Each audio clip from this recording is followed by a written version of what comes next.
All right, we're almost there. Next up, we have Purin. After being touched by Hollywood and Buddha, he came from Thailand to shock and awe the Stanford design community, and has done quite well. No, he is not a she-male.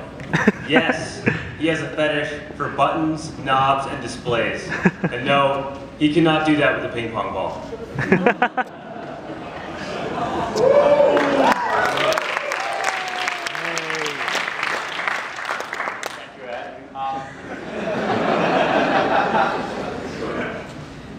I've had a really interesting career path leading up to Stanford.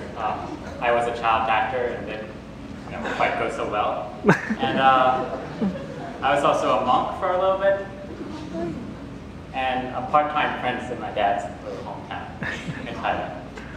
But here I am at Stanford, and this past Sunday was my 27th birthday. And I have something to confess. These days, every time I look at myself in the mirror, I get shit scared. My eyes start to get really dark and puffy, and my hair starts to thin. And all this is attributed to the lack of sleep the past 2 years. So the little design theory of the day is design makes you lose your hair. And if you don't believe me, you can ask.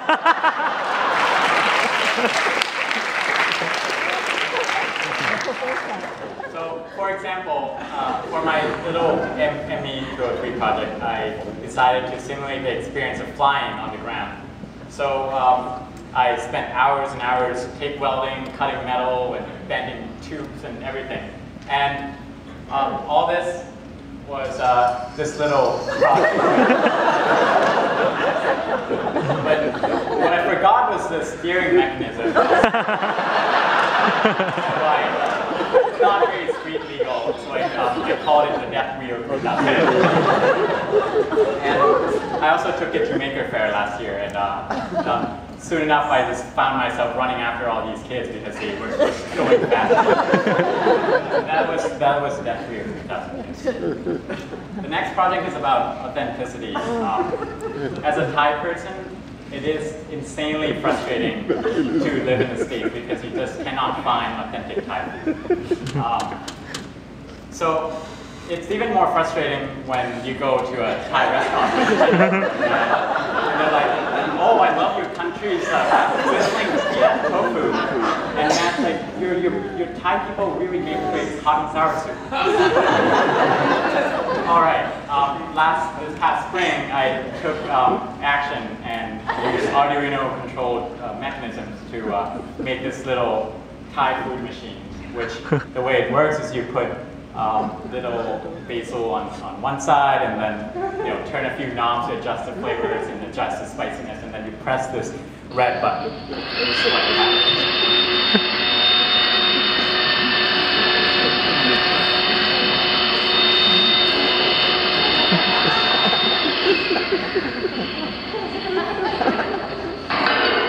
The machine spits out an authentic, 100% authentic Thai food. It's also quality control by an authentic Thai cock, Dr. Faith Milroy.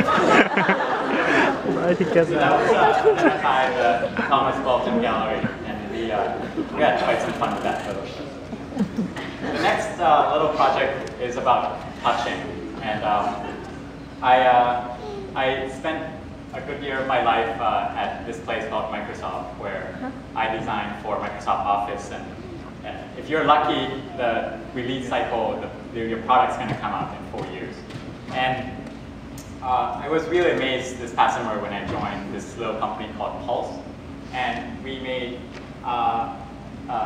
application for iPhone and iPad and Android, and one day I would be designing, and then 2 weeks after that, my design would be out on phones and other devices. And that was really, really amazing, and I've continued to do that the past year with them as a part-time designer. But being a part-time designer there is actually also hair-pulling and frustrating because I would hate to be the mean guy telling all the developers, some of them are in here too, that their designs are bad and don't stretch the logo, your fonts look shitty, and don't squish this guy's head for no reason. Just implement my design, please. And it's a lot of wrestling. But what it came down to was this past, last year I made this little chart called Pulsometer, and we had about 200,000 users back then. And I thought getting to 1 million users would be the holy grail. And I was amazed this past week that we just won this little Apple Design Award, and we also just hit 4 million users, which is a lot of people.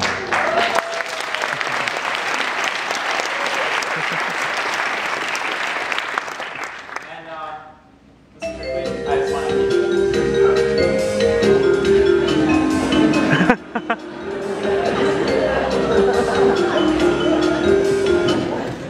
All right.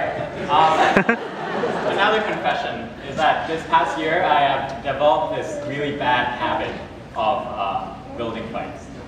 I go off on Craigslist and find all these old frames and strip them down and get them powder coated and really outfit them with all these components that are quite expensive, and then a lot of times I would find them not fitting into each other. It's just like 6.6 millimeter too small, so I had to find another one, and I had to build another bike because of that, and build another one.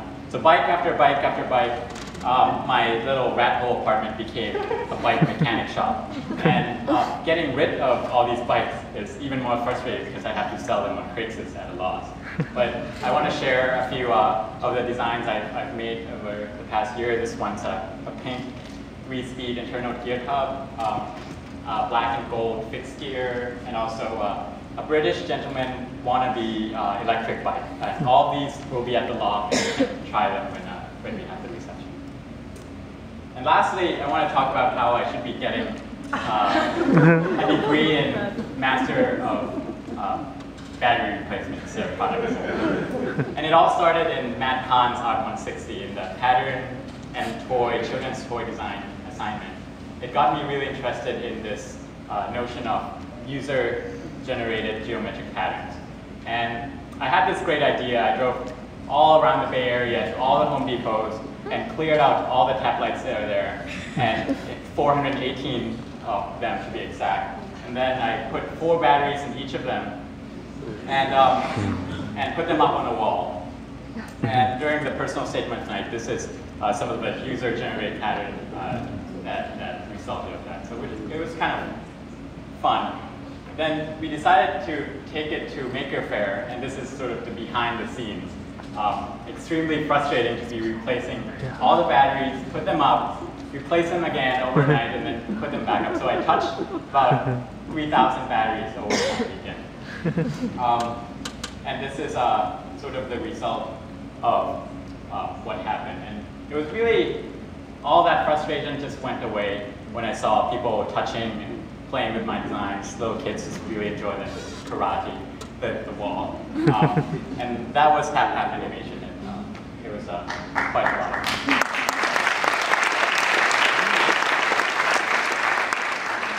So I didn't get to cover all my projects that I did in those 5 little stories, but here are a few other things, and if you get interested in any of them, you can come talk to me. I designed the signage for recycling bins all over Stanford. You see them. I also did a little underwear there. But yeah, design is extremely frustrating when you think about it, and it gives you very little sleep, and it's also, worst of all, you just lose your hair because of it. And, but I'm still very addicted to it. I still have another bike to build. In my loft space, I have a Kinect sensor waiting to be hacked, and I have a Maker Faire to go to next year. And it's, thinking about it, I'm not too excited about getting old, but I think design is something that I've discovered to love these past couple of years, and I don't think I'm going to do anything else beyond this. And really, it's worth all the wrinkles and worth all the streams of hair that I lost. And what it came down to, I really want to thank, I tried really hard to get my mom to this presentation just to see all my work. And I really want to thank them, and I want to give them a round of applause for it.